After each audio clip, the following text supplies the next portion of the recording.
मातुर्वरेण्यं भर्गो देवस्य धीमहि धियो यो नः प्रचोदयात्। सच्चिदानन्दरूपाय विश्वोत्पत्त्यादिहेतवे तापत्रय विनाशाय श्रीकृष्णाय वयं नमः। जन्मादस्य यतोऽन्वयादितरतश्चार्थे सुभिज्ञस्वराट् तेने ब्रह्महृदाययादिकवये मुह्यन्ति यत् सूर्यः।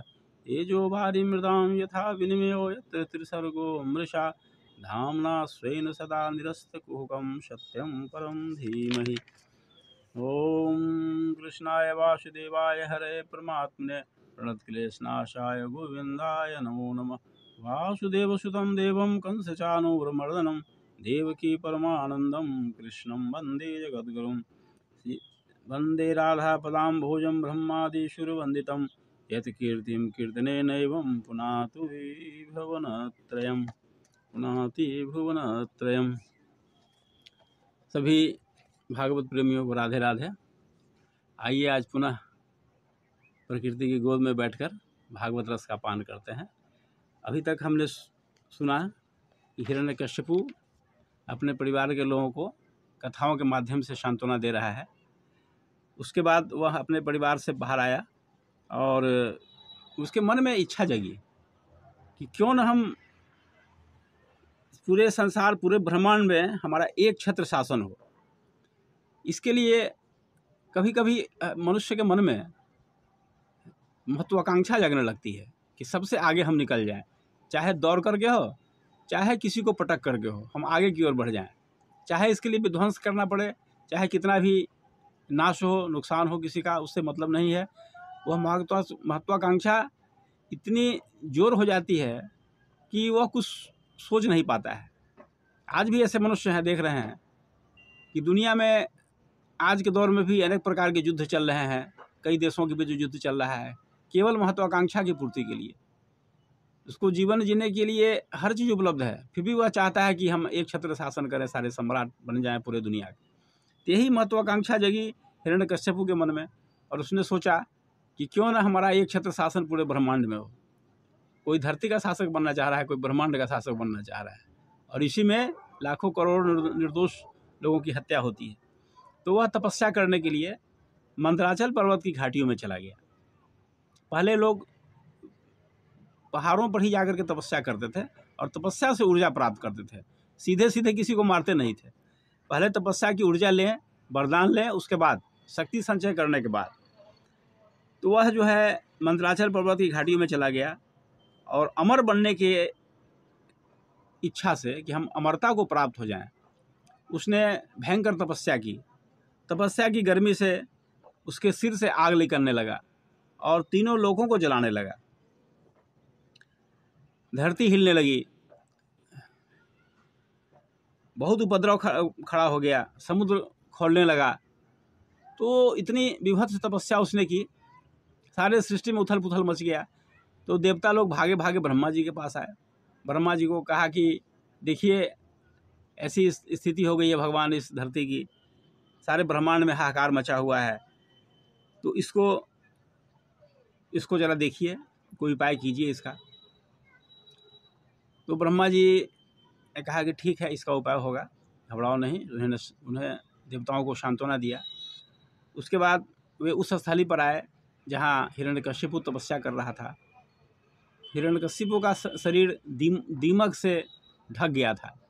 ब्रह्मा जी ने पवित्र जल का छिड़काव किया तो उसका शरीर सामने आया और हृष्ट पुष्ट रूप में सामने आया, पूरे तेज रूप में तेजस्वी बन करके वह सामने आया। तो उसने ब्रह्मा जी से वरदान, ब्रह्मा जी ने कहा कि बेटा वर मांगो, हम तुम्हारी तपस्या से बहुत खुश हैं।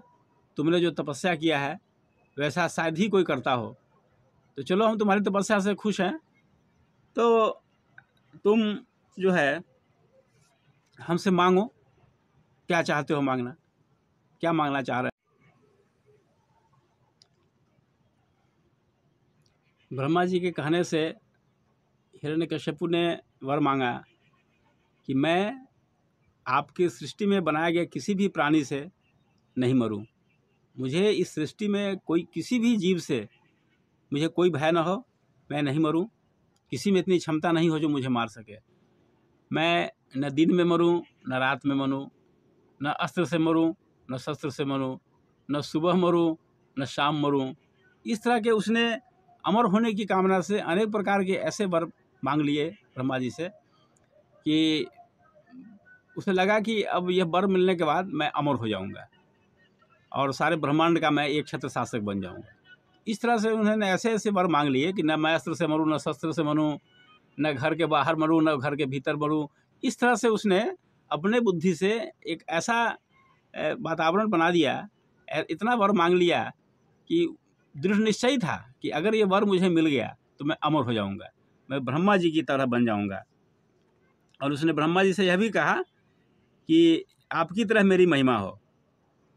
तो ब्रह्मा जी ने एवमस्तु कह दिया कि चलो ठीक है, जब मैंने वचन दे दिया है तो ठीक है, तुम्हें ऐसा ही हो, तुम्हारे साथ तुमने जो भी वरदान मांगा मुझे स्वीकार है। और इस तरह से वरदान लेकर के वह गर्व से फूला नहीं समाया और फिर जो है एक छत्र शासन करना शुरू कर दिया। उसने स्वर्ग में अधिकार जमा लिया और उसकी जो स्थिति ऐसी थी कि उसके भय से समुद्र रत्न देता था, वह जो कुछ भी चाहता अंतरिक्ष से उसे मिल जाता। धरती बिना जोते बिना बीज डाले अन्न देने लगी, वह भी भयग्रस्त हो गई थी। सभी देव शक्तियाँ उनके यहाँ उपहार लेके आने लगी। यही स्थिति थी उसकी। इतना भोग विलास किया, इतना ऐश्वर्य संपन्न हो गया कि वह सबको परेशान कर दिया। सभी देव शक्तियाँ उससे परेशान हो गई। तो एक बार ऐसा हुआ कि सभी देव शक्तियाँ इससे तंग आकर के श्री भगवान के पास गई और भगवान को सब बातें बताई कि देखिए ऐसी ऐसी स्थिति हो गई है, हम लोगों का जीना मुश्किल हो गया है। हिरण्यकश्यपु ने भगवान ब्रह्मा से ऐसा वरदान प्राप्त कर लिया है कि वह समझ रहा है कि मैं अमर हो गया हूँ और हम लोग को रहना मुश्किल हो गया है, पूरे ब्रह्मांड की स्थिति छिन्न भिन्न हो रही है। हे भगवान, आप इस पर कृपा कीजिए हम लोगों पर और इस ब्रह्मांड को बचाइए। तो वैकुंठवासी श्री भगवान ने इसके बाद क्या किया, हम इसकी चर्चा आगे करते हैं। और आज इतना ही। ओम शांति शांति शांति सर्वारिष्ट सुशांतिर्भवतु।